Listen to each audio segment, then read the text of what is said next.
Dilma, né, na frente aí do BRICS. O que você tem pra falar disso? Porque foi um susto pra muita gente, né? É verdade. Mas eu acho que na Aliás, esses dias estava ventando tanto em Santa Catarina, aí o pessoal nos grupos mandava assim, a foto da Dilma colocando assim, porque passou um ciclone lá, que os Hã. ventos derrubaram tudo, né, um momento piada aqui no podcast. E aí mandaram a fotinho da Dilma falando assim: "Esta é uma ótima oportunidade pra gente estocar vento". Ainda não inventaram a tecnologia que ela queria. Mas o negócio é o seguinte, eu acho que essa nomeação da Dilma no BRICS foi um prêmio de consolação.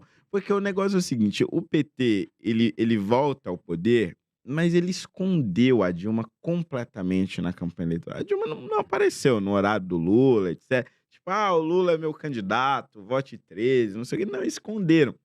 E, pelo que eu li, parece que ela ficou bem contrariada com isso.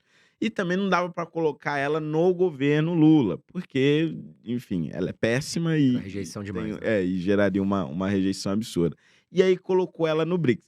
Tem um super salário, é um negócio, assim, gigante, não lembro os 300.000 valores. por mês É, parece, pelo que 300 eu mil li. em reais, Em né? reais, em É, em reais. reais ficaria uns 300 mil por mês. E ela vai para a China, ou seja, você bota ela bem longe. E o BRICS, convenhamos, não tem um grande papel internacional. O Lula até tenta, etcétera, né, dá uma importância para o BRICS e tudo mais, mas não é um bloco que tem uma grande, importância internacional, não é um grande banco, etcétera. Então é meio que um encosto, assim. E eu acho que esse vai ser o fim da Dilma mesmo, meio que escanteada da história do Brasil e escanteada da história do PT. Acho que, óbvio, para o Brasil seria melhor que ela não tivesse em lugar nenhum, tivesse seguindo a vida dela na iniciativa privada. Mas dos males que ela poderia nos causar, acho que esse é o menor. Fernando, a gente estava falando sobre as manifestações que aconteceram, que justamente derrubaram a Dilma, e eu lembro que você fazia parte do MBL, né, do Movimento Brasil Isso. Livre, que aliás Meu era uma passado me condena. liderança, era uma liderança, né, se Isso. criou uma liderança que eu acredito que não temos hoje ainda, disposta a ir pra rua, disposta a lutar pela direita e tal.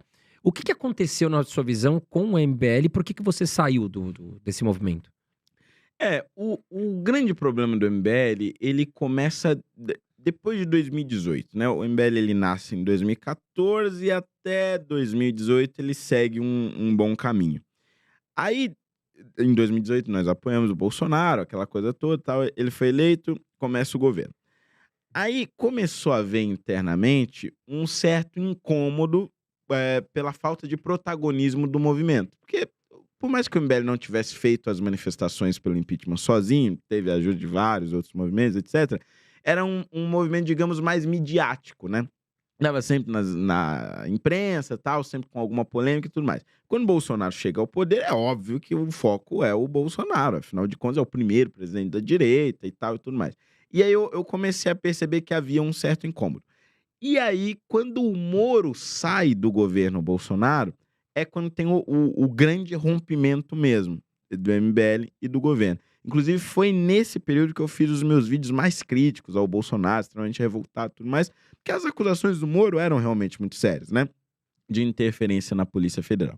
Acontece que passam-se algumas semanas e meses após a saída do Moro, e chega lá a tal do vídeo da reunião, e não tinha nenhuma prova da interferência. Quer dizer, o Moro entendeu tudo errado daquela reunião. Ele não estava falando e dá para ver claramente que ele não estava falando de interferência na PF. Então as acusações eram falsas. E aí começa a minha discordância com o MBL, porque a gente tinha atacado violentamente o presidente, tinha rompido com eles, declarado de oposição e tal, por um motivo que não existia, por uma acusação falsa. E aí começam as nossas discussões internas sobre voltar ou não atrás. Eu defendia que o movimento voltasse atrás, nesse ponto. E não voltaram. E aí, ao longo de 2020, a gente vai ter essa divisão toda e vai chegar no final do ano, a gente passa por uma eleição, eu sou reeleito vereador, e aí chega no final do ano, eles expulsam diversas pessoas do MBL sob a acusação maléfica de que eram bolsonaristas. E aí, essas pessoas, boa parte delas, tinham me ajudado espontaneamente na minha campanha, voluntários, até porque minhas campanhas nunca tiveram muito dinheiro, então eu contava sempre com voluntários. E aí pessoas que ficaram por dias pedindo voto para mim, chegou. poxa, quer dizer que a gente ajuda, você se elege, e aí no dia seguinte a gente é expulso porque somos bolsonaristas, mas na eleição a gente não era? Aí eu fiquei revoltado, né? Eu falei, meu Deus, a única coisa que essas pessoas queriam em troca era que eu fosse reeleito, fizesse um bom trabalho, e agora é assim que elas são tratadas. E aí foi a ruptura fundamental. Então, em dezembro de 2020, a gente rompe com o Bolsonaro, começa as discordâncias internas e também decide sair. Então, foi um ano bem intenso nesse sentido. E aí é onde eu vou alguns meses depois, eu vou pro Partido Novo, ainda seguindo uma estratégia errada, porque o Novo continuou na ideia da terceira via e tal, e claramente essa era uma ideia absolutamente equivocada. E aí, no segundo turno de 2022, voltei para casa. Eu acho que tem